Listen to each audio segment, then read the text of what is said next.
मैं भरत वर्मा आप सभी देशवासियों को होली की हार्दिक शुभकामनाएं।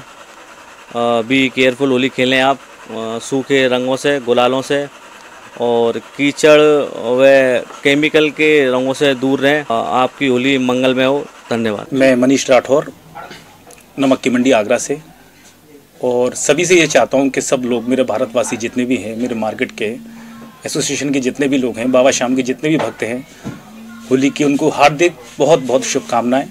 और मैं चाहता हूँ इस बार की होली भी हर तरह के रंगों के से साथ बनी हो और अच्छे से खेलें ताकि कम से कम रंगों का उपयोग कम हो। धन्यवाद। मैं सत्यप्रकाश बघेल, प्रधान ग्राम पंचायत सुचेता, ब्लॉक भुजपुरी से सभी देशवासियों और आगरा वासियों को और ग्राम पंचायत वासियों को होली की हार्दिक शुभकामनाएं देता हूं और यह त्यौहार आपका मंगल हो, ये मेरा प्रभु से प्रार्थना है। धन्यवाद। Shilendra Yadav gran service private limited की तरफ से होली की बहुत ढेर सारी शुभकामनाएं आगरा वासियों और देशवासियों के लिए। होली एक रंगों का त्यौहार है, इसको बड़े प्रेम से मनाया जाता है और सभी देशवासी इसको हिसाब से ही मनाएं और अपना बहुत बहुत मैं मुबारकबाद देता हूं पूरे देशवासियों के लिए, शहरवासियों के लिए।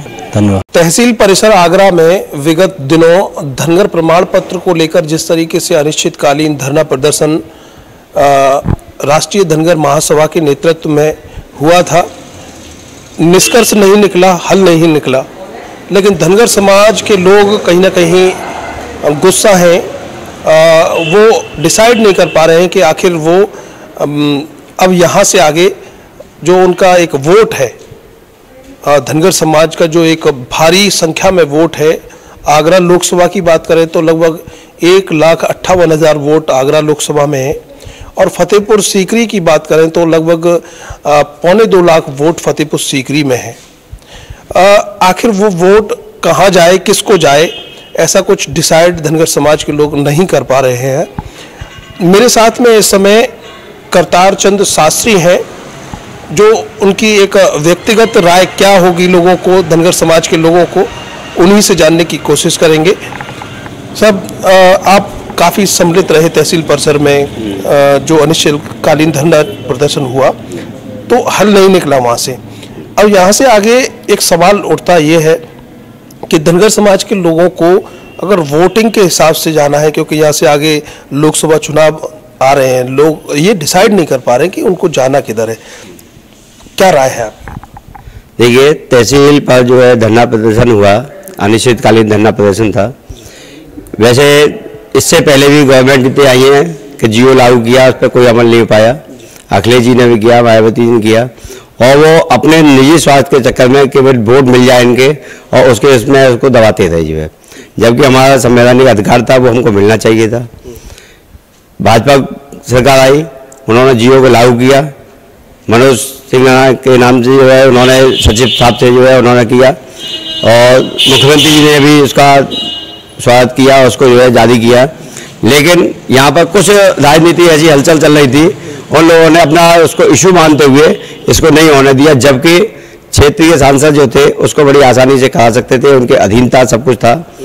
और मुझे मंशा ये पूरी दिखाई देती है कि ये खुद अपना स्वार्थ जानने के लिए कि हमसे जो है बघेल समाज जो है, बघेल, धनगर, पाल, ये हमसे अधिक लाभान्वित ना हो जाएं, अधिक पढ़ने की शक्ति भी उनके पास है, सब कुछ शक्ति है, या वो कम ना हो जाए, हम लोगों से वो हमारा अधिकार भी ले सकते हैं, जबकि कोई अधिकार नहीं है। आपका अधिकार आपके साथ है, हमारा अधिकार जब हम उसमें अनुसूचित जाति में आ रहे हैं तो अपना संविधान के हिसाब से हमको अधिकार मिलना चाहिए था। उसकी लड़ाई लड़नी नहीं चाहिए थी। अब लड़ाई को वो जबरदस्ती किया जा रहा है।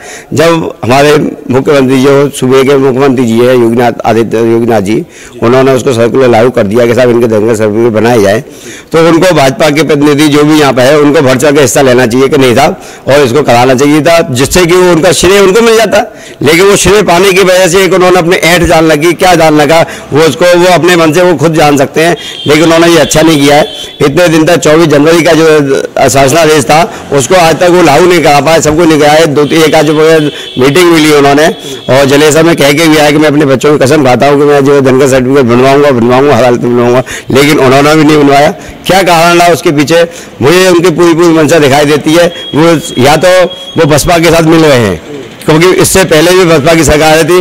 बसपा नहीं चाहती है कि बघेल समाज जो है ये अनुसूचित जाति में आए और हमें जो लाभ मिलता है उनमें से कुछ लाभ इनकी भी रही है। जिस प्रकार से कुछ थोड़ी बहुत किसी पे खाने के लिए मान लो 10 रोटियाँ हैं, वो अपने 4 आदमी उनके बाद वो कहता है अपने अपने बांट लेंगे, बाकी बांटने नहीं देंगे। यही मुझे बेहद दिख रहा था। मुझे लगता है कि ये पूरी तरह से कल ये भाजपा के साथ रहे, भाजपा का गाना गा रहे हैं, भाजपा के नाम से जीतते हैं, लेकिन ये बसपा के साथ मिले हुए हैं। यदि नहीं मिले हुए थे तो इनको बनवा देना चाहिए था।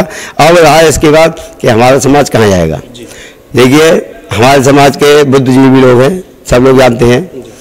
ऐसा तो होगा नहीं कि नोटा पे किया जाएगा, वोट दिया जाएगा, लेकिन बुद्धिजीवी लोग अभी चर्चा कर रहे हैं। वो कह रहे हैं कि बसपा ने भी हमारा साथ नहीं दिया, सपा ने भी हमारा साथ नहीं दिया, और अब ये दोनों मिलकर गठबंधन कर रहे हैं, इसलिए ये तो बिल्कुल बेकार हो गया। लेकिन अब हम जो है भाजपा के दामन को पकड़ते हैं, लेकिन भाजपा के प्रतिनिधि ने भी इसको नहीं किया, जबकि ये अनिश्चितकालीन हड़ताल हो रही थी। अखबारों के माध्यम से माननीय मुख्यमंत्री जी के पास भी ये सभी बातें गई हैं, लेकिन उन्होंने भी कोई नहीं किया, इस पर अमल नहीं किया कि क्या कारण रहा इसके लिए। तो मैं अपने बुद्धिजीवी और अपने विवेक से यही कहना चाहता हूँ, अपने धनगर समाज के लोगों से, बघेल समाज के लोगों में, पाल बघेल गलेरिया समाज से ये कहना चाहता हूँ कि आप एक अपनी ऐसी रणनीति बनाइए कि आप एक अपना नेता नहीं, हर विधानसभा जो लोकसभा पड़ रही है उस लोकसभा पे अपना एक प्रतिनिधि खड़ा कीजिए और सारे धनगर समाज के पाल बघेल गलेरिया जितने समाज सारे एक उसको अपने निर्दलीय को दीजिए, अपनी ताकत दिखा दीजिए कि हमारी ताकत ये है जो है, जैसे कि इनकी आंखें खुल जाए जो है। कहीं ना कहीं हम जब जिताने का काम कर सकते हैं तो फिर हराने का भी काम कर सकते हैं। ऐसा कहीं ना कहीं अपनी ताकत, अपना निर्दलीय प्रत्याशी जब होगा, जो वो वोट कटेगा तो इनको एहसास होगा इससे। हाँ बिल्कुल ऐसा होगा। जो हमारी हमेशा से निर्णायक भूमिका रही थी, और बघेल समाज सीधा समाज है, इसलिए कहा जाता है कि सीधे सीधे वोट दे देते। बसपा आई, बसपा ने कहा ऐसा अच्छा चलो हम कब आएंगे तो चलो उनको दे दिया, बीजेपी आया तो उनको दे दिया, लेकिन उसका निस्तारण अभी तक किसी ने नहीं किया है, किसी ने। तो सभी धनगर समाज के लोग हैं जो बुद्धिजीवी अपनी चर्चा कर रहे हैं, और तो मुझे लगता है कुछ समय में डेट भी आने वाला है कि वो अपना निर्दलीय प्रत्याशी लोग हर लोकसभा से उतारेंगे, जिससे कि हम जो जिताने का काम करते हैं हराने का भी काम कर सकते हैं। आगे इससे उम्मीद है क्योंकि लोकसभा चुनाव आ रहे हैं, हो सकता है इस वजह से, क्योंकि लगभग 58-60 जातियां और एससी की आती हैं। एक धनगर समाज को अगर दे दिया ये जो जियो भेजा था, क्लैरिफिकेशन भेजा था, अगर ये अभी अमल में लेके आते इसको, तो हो सकता है चुनाव में नुकसान भारतीय जनता पार्टी को होता। तो ये कुछ चुनावी स्टंट भी हो सकता है, मानते? नहीं, देखिए चुनावी इनको बघेल जो समाज बहुत है, हमारा अगर पूरा हिसाब लगाए तो 9-10% बघेल बैठता है जो है, तो करीब 2 करोड़ करीब बघेल है जो है। तो ऐसा नहीं है, बघेलों से हमेशा उनको लाभ मिला है और मिलता भी रहेगा यदि उनके सर्टिफिकेट बनते हैं। पहली तो सोच धनगरों की हमेशा ये थी कि अच्छे से अच्छा बुद्धिजीवी मैदान में आना चाहिए, ठीक है, मैदान में आना चाहिए, उसको विकास करना चाहिए। विकास के साथ सभी जातियों को लेकर जो हमारा संवादिक अधिकार था, जिसमें कास्ट का, मैं ये नहीं कह रहा कि बघेल था, जिससे उसका अधिकार था उसको मिलना चाहिए। अब ऐसी जाति में तो जाटव भी आते हैं, खटकी भी आती है, कोई बात नहीं, इन लोगों को कोई बेनिफिट मिलता है जो कि केवल एक पर्सनल जाटवों को मिलता है। क्या जाटव भी केवल एससी में आते हैं? क्योंकि जाटव इसलिए एससी में आए थे, इसलिए प्राथमिकता उनको मिलती है कि बहन जी उनकी मायावती उनकी होती है, इसलिए मिल जाता है। बीसी का सर्टिफिकेट होता है, बीसी का लाभ सबसे ज़्यादा अखिलेश जी को मिलता है, मुलायम सिंह जी को मिलता है, क्योंकि भाई उनको अगले, तो बाकी और लोग कहाँ आए। तो इसलिए मेरा सभी सम्मानित और बुद्धिजीवी धनगरों से पाल बघेल है कि आप जो है भाजपा के बड़े शीर्ष नेता हैं, उनसे संपर्क साधिए। वे अब आपके पास संपर्क साधेंगे। आप पहले अपनी एक रणनीति बना दीजिए। रणनीति ये बनाइए कि हमको जो है एक निर्दलीय खड़ा करना है, निर्दलीय पूरा वोट अपने उसको करना है। जब उनकी हार का पता लगेगा वो अपने आप आपके पास जाएंगे, आपके पास जाएंगे तो उनको इस तरह से सबके सवाल के साथ करा कर उसको बैठा कर उसको अभी से लगेगा चुनाव के बाद हमारा बन जाएगा नहीं बन जाएगा। ऐसा तो है नहीं कि समय बनने का 5 साल बाद फिर कभी नहीं आएगा, समय फिर दोबारा आएगा और फिर उसके बाद विधानसभा आएगी, विधानसभा में भी उसको कर दिया जाएगा। अब उम्मीद है ये लोकसभा चुनाव होने के बाद हो सकता है क्लैरिफिकेशन पे अमल किया जाए, ऐसा उम्मीद है, या फिर धनगर समाज फिर लाभान्वित जो आंदोलित होगा? नहीं, मुझे जो है क्योंकि ये चर्चा जो है हमारे माननीय आदित्यनाथ योगी जी के पास भी पहुंच चुकी है, मैं नहीं मानता हूं कि वो इसमें कोई गुंजाइश छोड़ेंगे, वो इसको धनगर सर्टिफिकेट को बनवा के रहेंगे, क्योंकि ऐसी बात नहीं है। हम भी जानकारी रखते हैं कि इनको आगरा के लोकसभा के जो दावेदार है, जिनको सांसद जी है, उनको कुछ फटकार भी मिली है कि आपके पास आपके अधीन जो काम था आपने उसको पूरा नहीं किया है। लेकिन योगी जी जो है इस काम को पूरा करेंगे। मुझे उम्मीद है कि चुनाव के बाद आपके सर्टिफिकेट बनना भी चालू होंगे। और जब तक मैं अपने समाज के लोगों से ये कहना चाहूँगा कि जब तक आप अपनी ताकत नहीं दिखाएंगे, जब तक हो सकता है बाद में भी कुछ ना हो जाए। हाँ, शुक्रिया अर्थ न्यूज़ से चर्चा करने के लिए, धन्यवाद।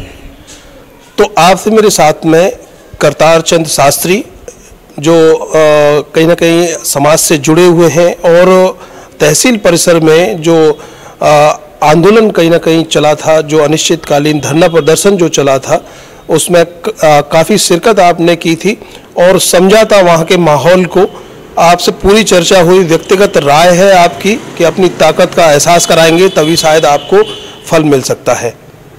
अब उम्मीद यही करते हैं कि धनगर समाज कहीं ना कहीं लोकसभा चुनाव में अपनी बुद्धि और विवेक से निर्णय ले, जिससे आगे उसको लाभ मिल सके। कैमरे के पीछे आर्यन बघेल में करतार सिंह बघेल, अर्थ न्यूज। शिवा सोनी, सुभाष मंडल अध्यक्ष, भारतीय जनता युवा मोर्चा से समस्त आगरा शहर वासियों को होली की हार्दिक शुभकामनाएं। आपका ये त्यौहार मंगलमय हो, ऐसी भगवान से प्रार्थना है। धन्यवाद। मैं डॉक्टर करतार चंद शास्त्री, चेयरमैन चंदा ग्रुप ऑफ एजुकेशन आगरा, सभी शहरवासियों से, नगरवासियों से होली की शुभकामनाएं देता हूं मैं। और उसके साथ एक अपील भी करना चाहता हूं कि आप जो है सभी से मधुर संबंधों के साथ अपनी आप होली बनाइए। कीचड़ युक्त, केमिकल युक्त जो रंग आ रहे हैं उनका प्रयोग कदापि ना करें। सभी को धन्यवाद। मैं प्रवीण कुमार शास्त्री, डायरेक्टर चंदा ग्रुप ऑफ एजुकेशन आगरा, आप सभी शहरवासियों को, क्षेत्रवासियों को, इस विशेष तौर पर एदमातपुर विधानसभा के सारे सम्मानित मतदाताओं को और नागरिकों को मैं होली की शुभकामनाएं देता हूं। धन्यवाद।